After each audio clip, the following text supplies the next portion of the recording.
Hey guys, my name is Emma and today I'm going to be sharing with you my autumn TBR. So I'm not the kind of person who can make a list of books that I'm planning to read in 1 month and then sort of just stick to it quite rigorously. I'm really a mood reader. I rarely know what I'm planning to read next, and I find it very difficult to kind of narrow that down. So what I decided to do instead was give you a TBR for the next 3 months, so this kind of season of autumn, to give you an idea of what I'm going to be reading up and coming, but this gives me a lot more room to be able to fit in those kind of more mood reading decisions, and also some things like any challenges I want to do, or if I buy a new book or anything like that. It just gives me a bit more wiggle room. So I think it's about 14 books to share with you today, give or take. Included in this is 1 non-fiction and 1 classic. So I'm trying to make sure that I read a non-fiction and a classic quite regularly at the moment. I'm vaguely attempting a non-fiction a month, but I think that's probably going to slow down quite a lot. And I've just finished The Count of Monte Cristo, as you'll know if you've seen my August wrap up. So I'm now looking for my next classic that I want to try and take on. The non-fiction book I'm reading this month is Soccernomics by Kuper and Stefan Szymanski. I think it's how you pronounce that last one. So this, as the name suggests, is looking at the kind of economic things around the football industry in general. This is actually my partner's book, and he's recommended it to me off the back of me showing more interest in football within the World Cup. I generally don't follow football, but find the whole concept of the money involved in football and the kind of politics and the whole social power that it has, I guess, really interesting. And it was really interesting back in the World Cup to talk to Andy and his family about that, because they're very into football, but into football as a concept rather than any individual one team. And I'm hoping that this will just kind of expand my knowledge about it a little bit more. In the face of finishing such a beast of a book that The Count of Monte Cristo was, I figured for the next classic I take on, I'd go for something a little bit smaller. So I'm going to go for Dr. Jekyll and Mr. Hyde and Other Short Stories by Robert Louis Stevenson. Significantly thinner, including the numerous other stories rather than just the classic one that people know. Looking forward to it, and think it'll be a nice breather in comparison to the beast that was The Count of Monte Cristo. Trying to get into more short story collections as well, so I'm hoping that this will really help with that. Okay, I now just have a bunch of fiction for you that I'm really keen on getting to, so we'll find out what I have pull out from the pile. I have The Ice by Laline Paull. I read her other book, The Bees, at the beginning of the year and absolutely adored it. I think it's fantastic, and this is the only other book that she has written, I'm pretty sure. So I picked it up fairly recently. It's a bit of a battered copy, I don't know whether you can see, but this is all sellotaped up. I bought it from World of Books for hella cheap, given that it's a hardback, and basically it's about a world where the Arctic sea ice has completely melted and created a bit of a water world situation. It's also a bit of a thriller because there is a murder investigation going on within this context, but it just sounds really interesting and exciting, and I really loved The Bees, so I'm keen to kind of see what else she can do with something of a different concept. Another book I'm going to try and get to in the next few months is The Girl in the High Tower by Katherine, Arden. It's book 2 in her trilogy, and I read The Bear and the Nightingale, which is book number 1, towards the beginning of the year back in April, and absolutely adored it as well. It was one of my all-time favourite books. Now I think it's going to make it onto that list. It's basically set in medieval Russia, and it's looking at a lot of Russian folklore, and there's magic, and it's politics, and it's just amazing. So this is book 2, and I'm really excited to get to it. I am actually saving it for a day where I can just sit and binge read it, because I'm so sure that once I start I'm not going to want to stop, because her world is just so immersive and captivating that, yeah, I'm really excited for this one. Another book was one that was actually on my Thrillerathon TBR, which was the readathon I did in August, and that is Last Night in Montreal by Emily St. John Mandel. I read The Singer's Gun for the Thrillerathon, and I have read her other one, Station 11, which is well documented now as one of my all-time favourite books. I'm really tempted to try out another one of hers, and this is one of the other ones that I have. It's the shorter one and the one that I'm a little bit more interested in, so I really want to get to it as soon as I can to get a bit more of a well-rounded view of Emily St. John Mandel's writing style, because whilst I love Station 11, The Singer's Gun was a bit of a disappointment, so I think I need to chuck in a third book of hers in there to get a bit more of a balanced view on whether I like her writing in general or whether Station 11 holds a particular soft spot in my heart. The Immortalists by Chloe Benjamin.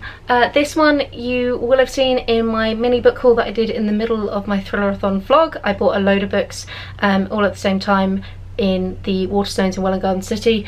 Total impulse buy. I don't really know much about it. It's been on my Goodreads TBR for a while, and when I saw it was the buy one get one half price, I kind of couldn't resist. So I've heard really good things. A lot of my friends have read this and said that it's phenomenal, so I'm looking forward to it a lot, which is why it's been bumped to my autumn TBR rather than languishing on my other TBR bookshelf.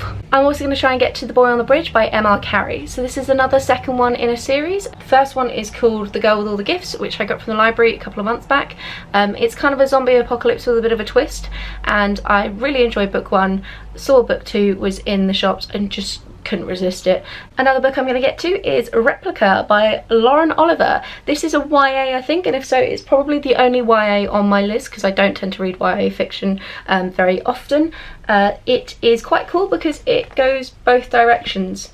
So it's a book that you can read kind of this way or this way, and it's two stories that have the same kind of narrative. I saw this on Books and Lala. She read it a while back now, but I loved the idea of the two different directions, and you can pick which way you read it, or you can read a chapter one and then a chapter another. I haven't decided yet. I'll probably start just one end and then the other end, but I think that books with different narrative styles are just really cool and fascinating. So that was the main reason why I picked this one up. It just looks funky. When I was in Waterstones, Wellington City, I also picked up the Bedlam stacks by Natasha Pulley. Mainly a cover buy, because woo, it's gorgeous, and look at that blue. I also started this on audiobook a couple of months back through BorrowBox, which is an app that lets you borrow audiobooks and ebooks from your local library community. But the app started to glitch when I was reading the Bedlam stacks, and it wouldn't save my spot. So I got probably about half an hour, 45 minutes into it, and then it couldn't find where I was again, so I pretty much just abandoned it because I was getting really frustrated.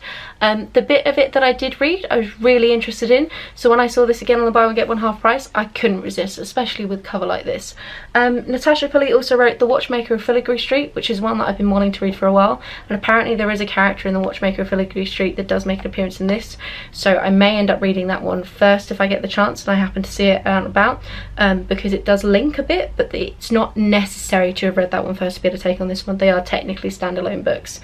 This is The Humans by Matt Haig, and I've read Matt Haig's other book, How to Stop Time, towards the beginning of the year. This is a book that's been on my TBR probably the longest of the whole collection. I bought it back in May time in a big book buying binge. The idea is that it's based on a character, Andrew, who after an incident at one point basically finds himself feeling very removed from humanity, and the world starts to confuse him more and more. The main draw for this one is that I've read Matt Haig before and really enjoyed it, and this book is set in Cambridge, which is where I do currently live. So I recently found myself in the Waterstones in Cambridge, which is always dangerous, and ended up picking a few books up there whilst I was out with my brother, and this is one of them. So this is A Natural History of Dragons by... A Natural History of Dragons, a memoir by Lady Trent, which is actually by Marie Brennan. This is a fantasy book that, funnily enough, contains dragons. I think it's a bit more high fantasy, but it's told as a bit more of a diary entry, I think, of Lady Trent.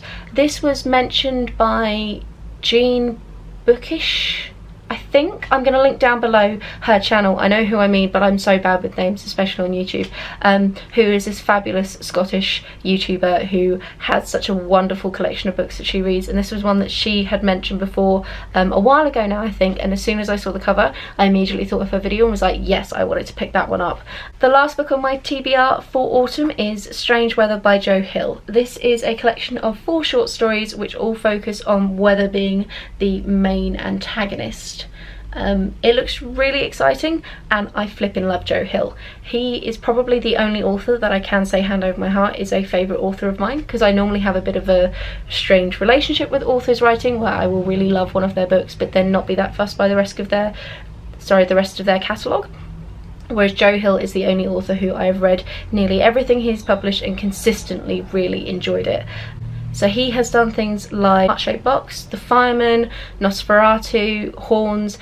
He does have a collection of short stories called 21st Century Ghosts, which is the only one of his that I've not read, and he also has a graphic novel series that I've not gone anywhere near yet. He's the son of Stephen King, but I personally find is much more accessible than a lot of King's writing, which can be really difficult to break into, and I just absolutely adore his work. He's one of my like auto-buy authors, and when I saw this Immortal Stones, I pretty much had to go for it straight away. So this is the final one on my list.